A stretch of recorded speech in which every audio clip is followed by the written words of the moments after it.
The assassin.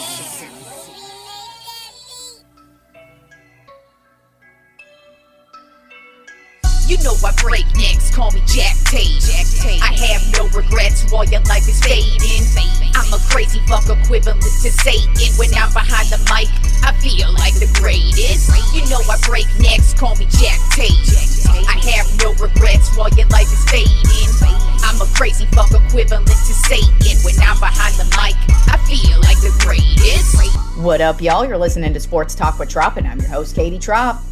Well, it's championship weekend, y'all. We are going to know by the end of this weekend who is headed to Super Bowl 58 in Las Vegas. And we have some good matchups. So let's go ahead and start off with the AFC Conference Championship. That's going to be the first game on Sunday. It's going to be the Kansas City Chiefs at the Baltimore Ravens. Right now, the Ravens are a 3.5-point favorite. And, the Chiefs have not been good all season long. They haven't been the typical Chiefs that we're used to. They've been terrible in the red zone. They've had nothing but drop passes. But their defense has been solid from start to finish. And then, of course, Mahomes has done what Mahomes do. But throughout the playoffs, the Chiefs are doing what they do, and that is keep on winning. They know how to win when they get here. And so I'm not really that shocked that they're here in the AFC Championship game. Then you have the Baltimore Ravens, who, in my opinion, basically since after the first month of football, I pretty much looked at the Ravens as the best team in football, just because Lamar Jackson, he's really turned his game around. He's just improved and taken his game to another level where he's just absolutely dominating the pocket and then just picking and choosing when he runs. He has not taken that running game out of his repertoire of plays, but he's now just very picky and choosy with it. He tends to stay in the pocket, make the passes instead, but then when he's on the run, he is on the run. So the Ravens on the offensive side of the ball look really good, but defense is where it is at. This Baltimore Ravens defense is the best in the league. They are fast. They lead the league in sacks and pretty much have led the league in sacks all season long. They can force turnovers, and they are just a nightmare for any and all quarterbacks. So this is going to be the clash of the Titans because, like I said, Mahomes has carried this Kansas City Chiefs team all season, but most certainly through these playoffs. And the same with this Ravens defense. So we're going to see who is the better of the two right now. And I feel like the Ravens, they haven't had as many issues as the Chiefs had. And usually that rears its ugly head around playoff times. And even though the Chiefs know how to win, I think the Ravens defense is going to be able to contain Patrick Mahomes as best they can. I wouldn't be shocked if they get a turnover or two. I wouldn't be shocked if they really just make it a really bad day for Mahomes. And I feel like they're just going to make the big plays on defense. And then once their offense gets the ball, it's going to be lights out. I mean, the Ravens not only have been winning all season long, but they've been kicking the shit out of all their opponents. I mean, they've been winning by double digits in the majority of their games throughout the regular season. And last week, they shook off the cobwebs in the beginning of their game and really never looked back. So I'm looking at the Baltimore Ravens to win this one. I feel like their defense is going to step it up. I feel like the Chiefs' mistakes are going to be magnified in this game, and that's just not going to be a good recipe for them in this one. And I do have the Ravens moving on 31-21. I think it will be close to start, but then they're just, as the game wears on, I feel like the Ravens' ground attack is really going to start taking time off the clock. They're going to dominate the time of possession. And so I do have the Ravens winning this one 31-21. Now turning over to the NFC Conference Championship game. We have the Detroit Lions at the San Francisco 49ers. Right now, the Niners are a 7-point favorite. And I just look at Detroit, and I actually think Detroit matches up very well against the Niners. They have just as much talent on the offensive side of the ball. It's just the Niners have proven a lot more with their talent. But, the Lions, they've got Amon-Ra St. Brown at wide receiver, who's having a phenomenal year. Their ground attack is excellent with David Montgomery and Jahmyr Gibbs. And then you've got Jared Goff, who's just had pretty much an excellent season other than the turnovers, but for the most part, this guy has held it down. And then defensively, they've just really made it difficult for quarterbacks to really get going, and that's showed in the playoffs so far. So the Detroit Lions really haven't shown that they're going to fall apart just yet. The Niners, they had a terrible game last week, but I don't expect them to have 2 terrible weeks in a row. I do think this is going to be a good game. I think it's going to be a very defensive game to start, but then both offenses will start to get going, and I wouldn't be shocked at any point in this game if we kind of see a shootout between Goff and Brock Purdy on the offensive side of the ball for the Niners. So I just kind of feel like we're going to see some really good plays from some really good teams. But just, I believe in the Niners more than I believe in the Lions. Like I said, I feel like the Lions, they match up well, but I just kind of see they've reached their ceiling, whereas the Niners, now if Deebo Samuel doesn't play, that's a very up in the air thing right now. I think that will affect the Niners because they don't usually play well without Deebo. But at the end of the day, I feel like the Niners just have too much talent for the Detroit Lions to stop. I wouldn't be shocked if the Niners defense really steps it up and forces Goff into a turnover or two at the end of the game where it may just end up costing them. I do think it's going to be a close game, but I've got the Niners winning this one 28-24. I just think they're too talented, and I think the Lions, while they're a good team, I don't think they are a championship level team just yet, but who knows? They could prove me wrong. I would not be surprised if the Lions win because the Lions defense is really good. And if they play as well as the Packers did against the Niners last week and just actually hold on to the game and not choke, then the Lions got a good shot at winning this. I feel like if the Lions get out to a lead, they're not going to blow it like the Packers did last week, but I just don't see the Niners having 2 duds in a row. Especially in the playoffs. So I do have the Niners winning a close one, 28-24. And then in some other football news, we had some more coaches get hired this week. The Tennessee Titans ended up hiring the Cincinnati Bengals offensive coordinator Brian Callahan. Then the Chargers hired Jim Harbaugh, so he is now back in the NFL. Then the Carolina Panthers hired Dave Canales, the Tampa Bay Buccaneers offensive coordinator. And then the Atlanta Falcons hired Raheem Morris, the Los Angeles Rams defensive coordinator. So lots of jobs are getting filled in the NFL. And it's crazy that we're already talking about offseason shit while we still have the playoffs going on. But that is the way it goes. Moving on to the NBA, we had some pretty crazy things go on this week. Not only just some crazy games, but some crazy news as well. So let's get to Monday. We had that was Kobe Bryant Day, the anniversary of him scoring 81 points in a game against the Toronto Raptors. We had a couple of dudes go off on Monday night just to show some pride to Kobe Bryant. Now, they didn't get to the 81-point mark, but Joel Embiid came pretty goddamn close. So the Philadelphia 76ers played against the San Antonio Spurs, got the win 133-123. But the big story was Joel Embiid went off for 70 points. Career high for him. It is also a Philadelphia 76ers franchise record as well. And he had 55 points, I believe, in like the second quarter. It was something crazy where he just went off and he just could not be stopped. He also had 18 rebounds, 5 assists, and it was a huge, huge game for him. 70 points. And as I keep saying, Embiid's been that dude all season long, and 70 points right there says it all. Then, unfortunately, in a loss, the Minnesota Timberwolves' Karl Anthony Towns went off for 62 points and 8 rebounds, but unfortunately, it was in a loss against the Charlotte Hornets. They lost 128-125. It was pretty close and crazy there in the in the last 2 minutes of the game.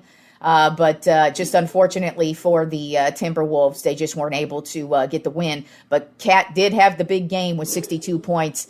And, the Timberwolves, even though it was a loss, they just continue to dominate and get better as the season goes on. Then on Tuesday, my dog has pneumonia, so that coughing in the background is him. I'm going to go ahead and pause this because I know it sounds very annoying. So I'll be back here in a sec. All right, sorry about that, guys. Like I said, my dog's got pneumonia, and he has these coughing fits that just are horrible to listen to, and it's not good for a radio show, or podcast. So I might I might have to continue to pause because those stupid coughs come and go, and that's just nobody wants to hear that shit while I'm talking. But anyways, let's get back to the NBA and the week that was. On Tuesday, we had us a big trade from the New Orleans Hornets, Jesus Christ, the Charlotte Hornets. They used to be. Anyways, if you know, you know, you're an NBA fan, you know what the hell I just did. Anyways, the New Orleans Hornets, the Charlotte Hornets traded Terry Rozier to the Miami Heat, which was I think it's a good move. Rozier has pretty much just been wasting away with Charlotte right now, so good for him. He's going to Miami and should add a little bit of offense to this team. Not that they really needed it. They've been playing really well so far, but I think he's just going to add into what they've already got going on there. And then the big news broke on Tuesday. The Milwaukee Bucks ended up firing their first-year coach, Adrian Griffin. They didn't even let him get through the year. And at the time, the Bucks' record was 30-13. They're one of the top teams in the league, but obviously things weren't going well there. I mean, you don't usually fire a coach for no reason. So we don't know what happened, but whatever happened, it got the dude fired. And then the next day, the Bucks went ahead and hired Doc Rivers as their coach. So I think that's a good move because I was kind of shocked that Doc Rivers didn't get a coaching job last year. As a matter of fact, I was more shocked that he got let go from the Philadelphia 76ers, but that's neither here nor there. But now he has been hired by the Milwaukee Bucks, which I think is a good thing. Giannis is starting to reach his peak in his career, and this team really, I guess, maybe needs a new voice there, and they are a good team, so Doc Rivers is a good coach. So, I mean, it's just weird that a really good team ended up firing their coach in the middle of the season. So, but that was weird, and we'll see what Doc Rivers has to offer to the Milwaukee Bucks, and we'll see if that changes their season around or makes things a little bit better for them, because they have been having issues with defense, but I don't know if Doc Rivers coming in midway through the season is really going to change any defensive issues that they may have. I mean, that was kind of the deal when you traded away Drew Holiday. You let him go, and you get Damian Lillard, who's just an offensive guy. I'm sorry, your defense was going to be it was going to suffer one way or the other. So we'll see what Doc Rivers has to give to the Bucks. I mean, he's a good coach. Bucks are a good team. I don't really see them falling off of the face of the planet, if anything. Then on Tuesday, the New Orleans Pelicans scored a franchise record 153 points in a win over the Utah Jazz, 153-124. CJ McCollum had a huge night with 33 points, and then Zion Williamson had another great night. He had a double-double with 17 points and 11 assists. And the New Orleans Pelicans, they keep looking more and more for real. This team has managed to stay healthy this season. Zion seems to be getting better as the season rolls on, so we'll see what the Pelicans have to offer. But right now, they're looking pretty goddamn good, and that's a lot of points, because that's not real. Offensively, they're doing really well, but it's really been all about their defense and their ownage in the paint as what has been their edge all season in most of their wins. But scoring a franchise record 153 points, that's a big deal too. Then last night, we had us a few good games as well. The New York Knicks smashed the Denver Nuggets 122-84 to continue their winning streak. They're on a 5-game winning streak right now. As a matter of fact, the New York Knicks are a pretty goddamn good team this year. Now, we'll have to see where they are come playoff time, because that's kind of always the thing with the Knicks. But right now, they are dominating. OG Anunoby, he had 26 points, and he has fit in real well with this Knicks team. And then Jalen Brunson, he is having a phenomenal year. He added in 21 points as well. I mean, he's had some games where he's just straight up taken over. This New York Knicks team, they look for real in the regular season, but like I said, it's going to matter in the postseason is where we're going to have to see if they're for real or not. But smashing the Denver Nuggets, the defending champions, and Jokic even had a good night. He had a double-double last night. He had 31 points and I believe 11 rebounds, something like that. So he did have a double-double. He had a fantastic night. It was just, this Knicks defense it's suffocating.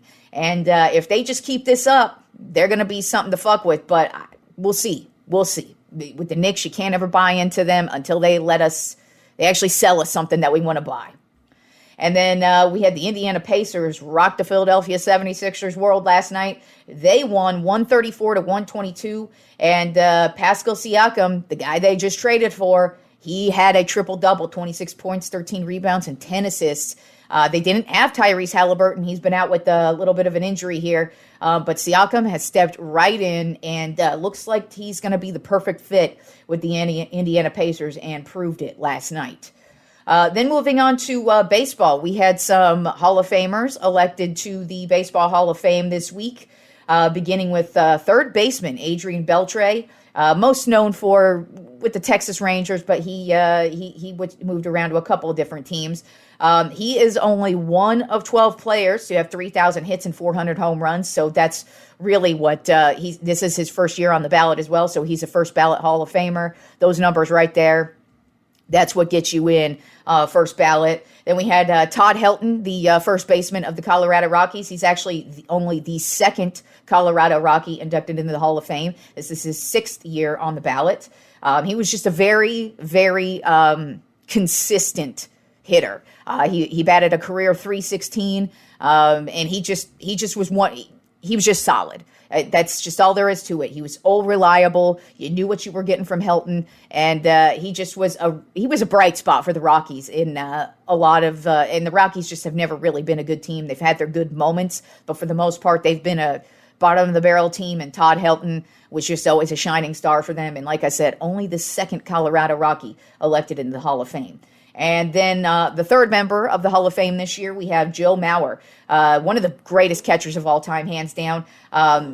Catchers have only 7 times won the batting title in baseball, and Joe Mauer won 3 of them. So that tells you a lot about him. He also won 3 Gold Gloves in his career and was a 2009 AL MVP. So Joe Mauer, also a first ballot Hall of Famer. And I think all 3 guys absolutely deserve to be in there. And congratulations to them, because we all know I have major issues with the Baseball Writers of America and the way they elect guys into the Hall of Fame. But all 3 of these guys are deserving. And congratulations to all 3 of them. All right. And moving on to the Tropp 5 this week. So since today is January 26th, it is unfortunately the 4-year anniversary of the death of Kobe Bryant. Still kind of unbelievable, even though it happened 4 years ago, but it did. And since he is my favorite basketball player of all time, I always like to pay homage to him. And today's Tropp 5 list is going to be the Tropp 5 Kobe Bryant game winners.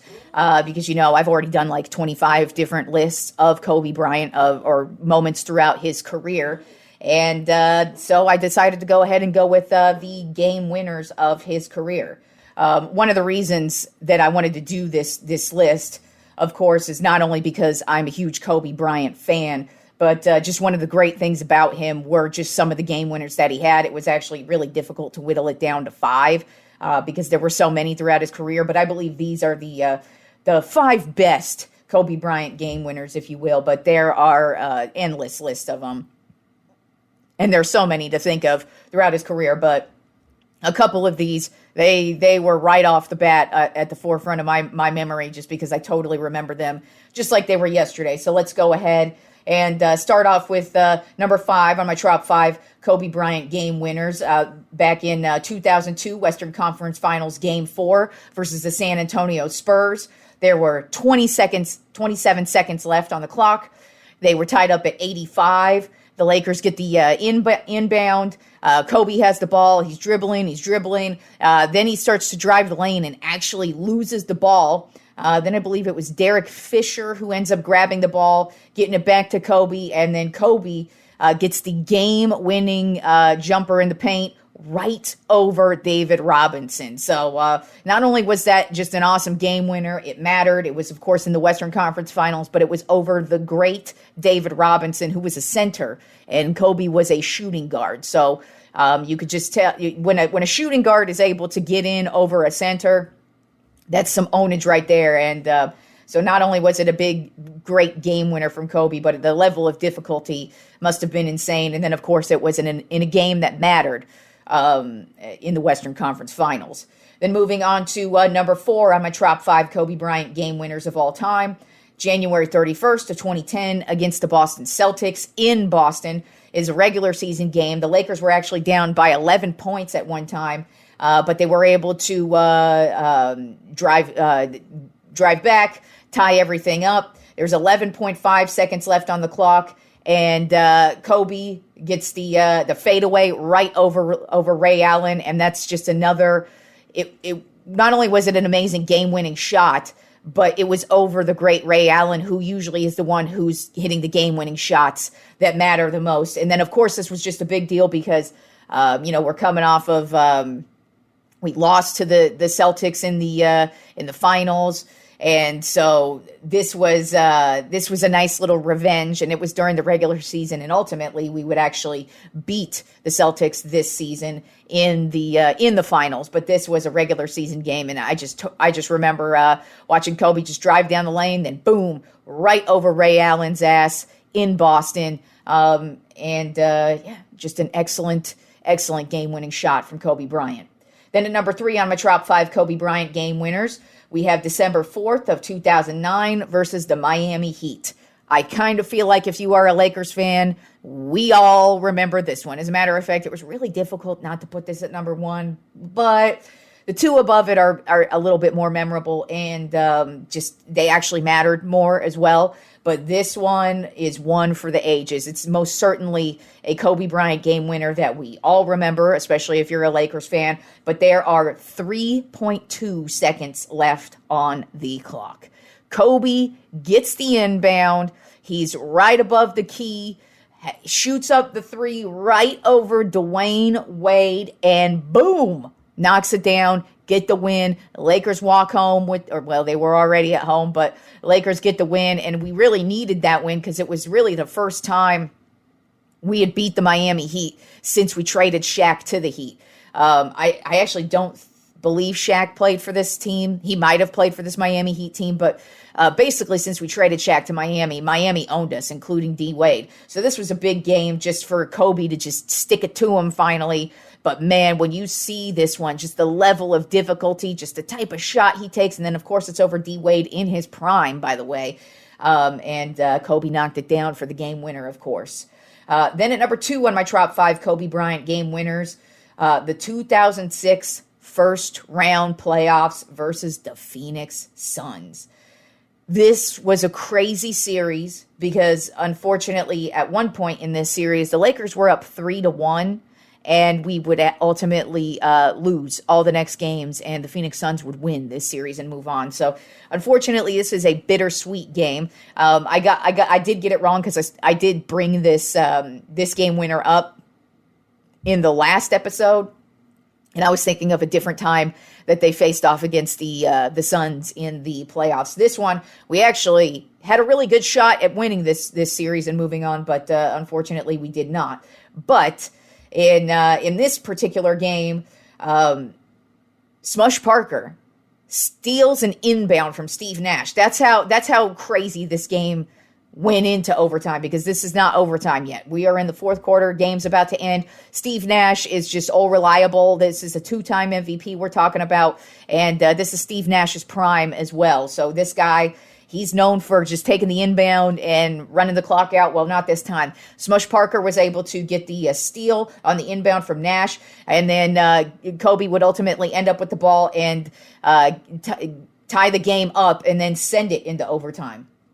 Then in overtime, with 5 seconds left on the clock, Kobe Bryant would pull up against Raja Bell, his old nemesis out there, and boom, knock down the game-winning shot. Now, to me personally, this is my favorite. It's my absolute favorite Kobe Bryant game winner, even though number one, it's not ranked number one. But this one against the Suns, I think about this shot all the time when I think about Kobe, and just the celebration of it as well. It was awesome. And we had such a rivalry with the Suns at the time as well. Him and Raja Bell hated each other, and they just would go at it every single game. And to watch him just boop right in front of Raja Bell's dumbass face, and walk right off. But like I said, unfortunately, the Lakers would go up 3-1 in this series in that game. And then the next thing they would do is lose the next 4 games and send their asses straight home. Now, the number 1 game-winning shot on my Tropp 5, Kobe Bryant game winners, is April 14th of 2004 versus the Portland Trailblazers. One thing about this is another one where he would get the game-tying 3-pointer to overtime, and the level of difficulty. This is why I picked this one as number 1. Not only because he sent it to overtime with the game-tying shot, but then he got the game winner in double overtime, by the way. But the level of difficulty it was for him on this 3-point shot to send it into overtime is nuts. You have to watch it to see it, but basically his back is turned. He just has to toss up a fucking prayer, and he makes it. Ties shit up, sends it into double overtime, and then in double overtime with 1 second left on the clock. Gary Payton, this was when Gary Payton was a Los Angeles Laker, inbounds it right to Kobe Bryant, and he just knocks up the 3-pointer. Once again, level of difficulty on this one is great as well. And boom, he would hit the game winner. And what mattered most about this game winner is it would help them win the division, and they would go on to the NBA Finals and lose to the Detroit Pistons. So that was very bittersweet, but the level of difficulty on both of those, the game tire to send it into overtime and then the game winner and double overtime, is what put it above the Phoenix Suns one for me, because the Phoenix Suns one is really just a personal favorite. It's just one of my favorite Kobe Bryant memories. And so I really wanted to put that number 1, but when I rewatched a bunch of these, I was like, I got to put this Trailblazers one. I mean, the level of difficulty, the time remaining on the clock, and then just ultimately they would move on and win the division and then move on to the NBA Finals. So it felt like it mattered a little bit more, but yeah, it's crazy. 4 years ago, we lost Kobe Bryant. Always a sad day in history, but he gave us some of the greatest basketball memories of all time, especially me, my favorite basketball player ever. And man, the game to me has not been the same since he and Tim Duncan retired. And damn, we miss you, Kobe. Wish you were on the crowd at some of these Lakers games. Although we ain't making you proud this year, that's for goddamn sure. But who the fuck cares? It's basketball, and it is what it is. But R.I.P. Kobe Bryant, and thank you for all the great memories you provided us as a Los Angeles Laker throughout your playing time. On that note, y'all, enjoy this amazing weekend of playoff football and basketball, and just enjoy all the sports, and I will talk to you fools on Monday.